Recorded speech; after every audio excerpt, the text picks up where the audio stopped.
No country was founded on more noble principles than the United States of America.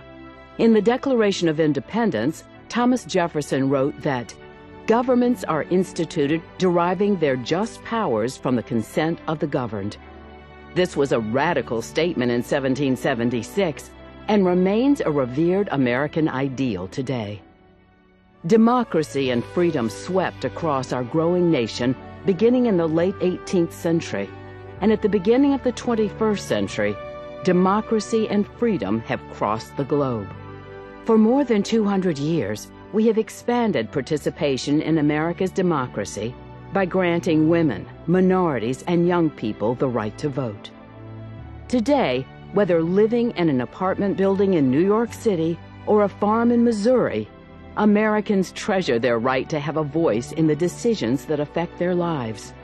Americans treasure their right to elect members of Congress.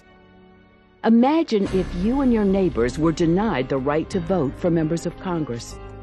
Imagine if you paid among the highest per capita federal income taxes in the nation, but had no say in how that money is spent. Imagine if you had no votes on health care, education, employment, housing, transportation, the environment, the economy. Imagine if you obeyed the laws of the United States but had no hand in what those laws are and no voice in approving the judges who interpret them. Imagine if you or your children could be drafted into military service, but you were denied the right to vote for the people who decide whether or not we go to war.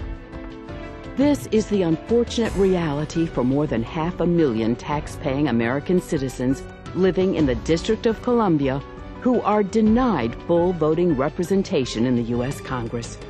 This is taxation without representation, and it's wrong. But it wasn't always the case.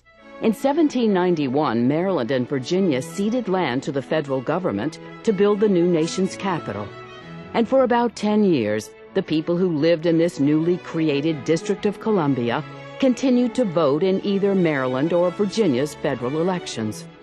But the two states later decided that since D.C. had its own local government, D.C. citizens should no longer vote in the state's elections. This decision was made independently by those states and had nothing to do with any decisions made by the federal government based on the Constitution.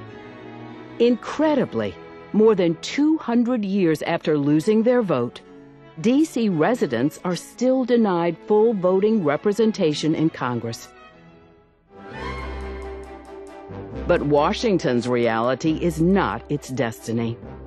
The D.C. voting rights movement has been building momentum for decades, and there are several solutions that could end this injustice. Legislation. Congress has broad authority to pass legislation to treat the District of Columbia as if it were a state for the purposes of providing full congressional voting representation to D.C. citizens. Constitutional amendment. Retrocession. A portion of the District of Columbia would return to the state of Maryland. Statehood.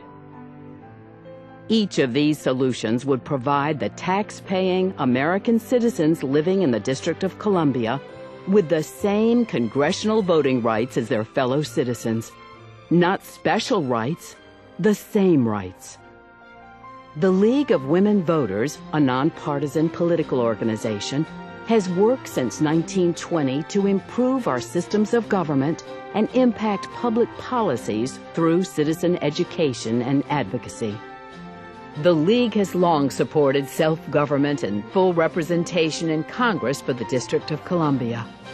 The denial of full congressional voting representation to D.C. citizens is an ongoing affront to the principles upon which the League was founded. The League of Women Voters seeks to ensure that American citizens living in the District of Columbia are provided the same rights as all citizens. Join us. Help educate your community. Help bring full congressional voting rights to the citizens of the District of Columbia.